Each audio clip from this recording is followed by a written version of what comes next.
Saudara, aksi besar-besaran pembersihan sampah laut digelar di sepanjang pantai selatan Bali. 1.000 lebih personil turun langsung dalam upaya menjaga kebersihan pantai dan wajah pariwisata Bali. Korve atau kerja bakti pembersihan sampah laut digelar di sepanjang pantai selatan Bali. 1.000 lebih personil terdiri dari TNI, Polri, ASN, relawan, serta pelajar diterjunkan dalam aksi ini. Aksi pembersihan mulai dari Pantai Legian Kuta hingga Jimbaran. Sampah yang terkumpul diangkut menuju TPA Suwu. Aksi ini menjadi respons atas sindiran Presiden Prabowo terhadap persoalan sampah di Bali yang berdampak langsung terhadap pariwisata. Pariwisata menyerap lapangan kerja paling banyak. Menyiapkannya juga paling cepat dan lebih murah dari yang lain-lain. Tapi saya menggugah saudara-saudara sekalian. Pariwisata, apakah turis mau datang melihat sampah? Indonesia indah, dia mau datang lihat kumuh. Dia mau ke Bali, pantai Bali kotor. Saya di Korea ketemu tokoh-tokoh di Korea, menteri-menteri, jenderal-jenderal, kadang-kadang ya tentara dimanapun, dia nggak pakai basa-basi, bicaranya apa adanya. Dia ngomong ke saya, dia bilang, Your Excellency, I just came from Bali. Oh, Bali is so dirty now. Bali not nice. Wah, saya terima itu sebagai koreksi. Ini kita harus atasi bersama. Bali kotor jadi teguran keras Presiden dalam rapat koordinasi nasional pemerintah pusat dan daerah di Sentul kemarin. Padahal Prabowo bilang pariwisata menjadi salah satu andalan bidang yang menyediakan banyak lapangan kerja. Sampah memang menjadi persoalan di Bali. Di musim hujan seperti saat ini di Pantai Kuta misalnya, sampah plastik hingga potongan kayu memenuhi pantai. Sampah bukan hanya dari wisatawan, tapi juga kiriman yang kerap muncul di bulan November hingga Maret. Ini sampah musiman, Pak, ya katakanlah fenomena alam gitu. Yang jatuhnya di bulan, mulai hitungan bulan November sampai katakanlah sampai Maret gitu loh, Pak. Sampai Maret, ya cuman kita tidak bisa memprediksi volumenya aja. Ya. Sampah bukan hanya menjadi masalah di Bali. Di Tangerang Selatan, Banten, Pemda bahkan menerapkan status darurat sampah pada Januari lalu. Kondisi ini diperparah pula dengan penutupan TPA Cipecang hingga September mendatang. Sebagai solusi darurat, sampah dari Tangsel kini dibuang ke wilayah Aspek Kumbong Bogor dan Cilowong Serang. Di Bengkulu, akses jalan yang rusak menuju TPA Air Sebakul menyulitkan truk sampah. Akhirnya sampah menumpuk di jalan menuju TPA. Sulitnya akses ini juga membuat sampah akhirnya terlambat diangkut dari permukiman maupun sejumlah wilayah di Bengkulu. Tim Liputan, Kompas TV. Menurut pengkampanye urban berkeadilan Eksekutif Nasional Walhi Wahyu Eka Setiawan, penanganan sampah saat ini baru dilakukan di hilir. Sementara tata kelola sampah sudah memandatkan penanganan sampah di hulu. Berikut cuplikan dialog di program Sapa Indonesia Pagi hari ini. Apa yang disampaikan oleh Presiden itu berarti mengakui bahwasannya persoalan sampah yang menumpuk di sepanjang pesisir, terutama di wilayah Kuta hingga sepanjang pesisir utara, baik di Jawa maupun di wilayah Sumatera, ini menjadi problem yang sangat berat begitu, dan membuktikan bahwasannya Presiden mengakui problem sampah ini menjadi salah satu urgensi yang memang harus. Ya, pernyataan dari Presiden kan menunjukkan satu situasi yang urgent gitu, yang berkaitan dengan persoalan sampah. Tetapi cara pandang Presiden Prabowo masih menekankan pada persoalan sampah di hilir gitu, tapi tidak melihat sampah di hulu. Dan beliau terlihat belum melihat persoalan sampah ini sebagai problem kegagalan struktural. Dalam hal ini kita bicara terkait dengan tata kelola. Tentu Presiden perlu mengecek kembali dalam Undang-Undang 18 tahun 2008 yang memang memandatkan pengurangan sampah di hulu atau kita bicara di sumber. Nah, sedangkan selain itu, kalau kita bicara pada konteks khusus di wilayah Kute, Bali, ataupun wilayah wisata lainnya, tentu di sini kan kita bicara sumbernya juga dari produsen. Nah, ini kan tentu ada kewenangan dalam hal ini kalau kita bicara pada wilayah produsen, ada aturannya begitu. Salah satunya adalah Permen LHK 75 tahun 2019 soal adanya peta jalan pengurangan sampah terutama dalam produsen. Nah, di Bali itu didominasi oleh usaha wisata, terutama food and beverage dan juga usaha-usaha yang berkaitan itu. Nah, tentu ya harus memastikan di sini adalah peta jalannya, baik dari level kementerian hingga ke Pemda. Ini pun juga berlaku pada wilayah-wilayah lain seperti Jogja, Kota Malang, dan wilayah-wilayah yang sumber pendapatannya memang berasal dari wisata ataupun F&B seperti itu. 17 tahun Undang-Undang Pengelolaan Sampah tidak dijalankan dengan baik. Nah, padahal salah satu tumpuannya itu ada di prinsip 3R. Reduce, reuse, dan recycle, yakni kurangi sampah di sumber. Bahkan melarang TPA yang sifatnya open dumping, melarang pembakaran, dan tentu menekankan bahwasanya bagaimana secara implisit tanggung jawab soal produsen. Nah, selama ini kita hanya fokus di hilir bagaimana menghilangkan sampah dan memusnahkannya, tapi tidak menguranginya begitu. Kita akan bahas penanganan sampah di Pantai Kute bersama Kabid Kebersihan DLHK Kabupaten Badung Bali, Anak Agung Dalem. Selamat siang Pak Agung, bagaimana penanganan sampah usai teguran Presiden Prabowo kemarin Bapak? Ya, terima kasih Bella atas kesempatan siang ini. Barangkali yang memang sekarang sedang viral gitu, masyarakat mengetahui bagaimana Bapak Presiden melakukan penegasan atau mengingatkan atau mengkoreksi bahwa daerah harus segera menyelesaikan sampahnya. Nah, berkaitan dengan sampah yang ada di Kute, kami perlu ingatkan kembali bahwa Kute memiliki musim sampah. Itu berkaitan dengan muson barat dan muson timur. Ketika muson barat yang tadi sudah disampaikan oleh koordinator kami di lapangan, yaitu mulai September sampai Maret itu adalah muson barat. Itu akan menimbulkan arus susur laut yang dari barat, dan ketika dalam arus susur laut dan gelombang laut dari barat tersebut mengcover ada sampah yang mengapung di lautan, maka dia akan terangkut ke arah timur.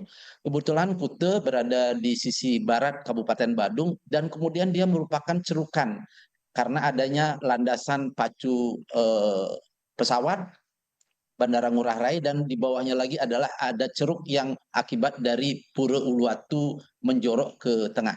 Itu yang menyebabkan sampah-sampah laut yang ada di arus susur air laut kemudian terdampar di Pantai Kute.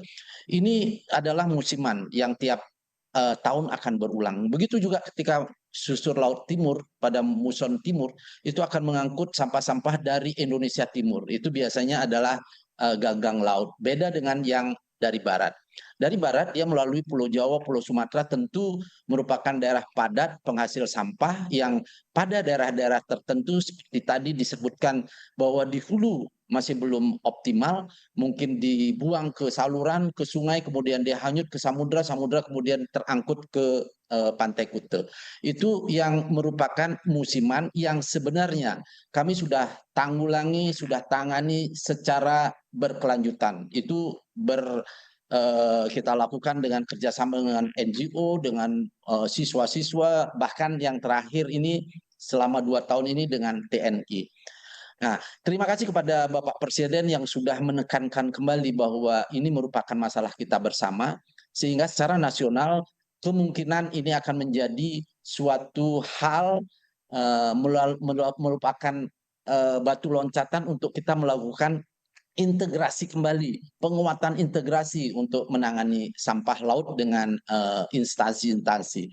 Di Bali, dengan serta-merta kemudian gubernur sudah membentuk satgas untuk penanggulangan sampah ini. Kemudian di Badung tadi subuh kita sudah bergerak melakukan penanganan sampah di 2 lokasi, yaitu Pantai Kute dan Pantai Kedonganan.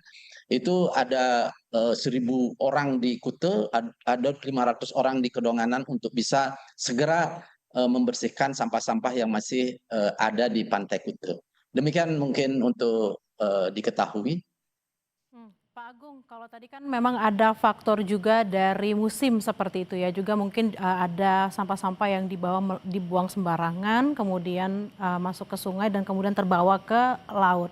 Nah, sebenarnya apa upaya Pemkab Badung terutama untuk menangani sampah ini? Karena kita lihat nih tidak bisa hanya misalnya antisipasi menjelang musim ini kita harus melakukan apa gitu, tapi upaya yang benar-benar dilakukan supaya tidak terjadi lagi seperti itu, Pak. Ya, upaya yang kita lakukan tentu kita berkoordinasi dengan provinsi, dengan Bapak Gubernur, kemudian dengan kementerian, karena di Bali ada Pusdal, merupakan perwakilan dari Kementerian Lingkungan Hidup. Untuk diketahui bahwa sampah yang datang dari arah barat itu tentu dari Pulau Jawa, Pulau Sumatera, dan ini akan berputar kemudian akan berakhir di Pulau Madagaskar, Afrika. Itu sudah ada penelitiannya bahwa kemasan-kemasan yang hanyut itu kalau kita teliti ada dari Banyuwangi, ada dari Genteng, ada dari Banyumas, ada dari Garut. Itu terkumpul pada sampah-sampah kemasan yang merapat di Pantai Kute. Sehingga kita berkoordinasi bagaimana seharusnya sampah itu sudah bisa berkurang yang masuk ke laut. Ini tentunya dengan daerah-daerah di barat Pulau Bali harus memang melakukan pengurangan sampah di hulu, harus bisa melakukan pengolahan sampah sebelum dibuang ke lingkungan. Ini sangat penting. Kalau itu bisa ditahan atau dikurangi, tentu sampah yang masuk ke sungai dan ke samudra akan menjadi berkurang. Nah, kalau seandainya dia harus merapat ke Pantai Kute, kita juga sudah berkoordinasi dengan gubernur bahwa kita melakukan upaya percepatan penanganan sampah di pantai, karena tidak mungkin pantai yang menjadi warungnya Kabupaten Badung dan Bali yang sudah mengundang begitu banyak pariwisata, bahkan saat ini masih dinobatkan sebagai destinasi pariwisata nomor 1 di dunia dengan 7.000 wisatawan, kemudian menyajikan sampah laut. Nah, ini sampah laut yang tidak bisa kita stop karena dia datang menit demi menit, harus kita segera selesaikan dengan penanganan bersama seluruh unsur. Dan kita sudah siapkan alat berat, kita siapkan tenaga, tetapi kemudian yang jadi persoalan adalah bagaimana mengolahnya. Ini mengolah menjadi hal penting yang harus kita pikirkan bersama dari pusat hingga ke kabupaten.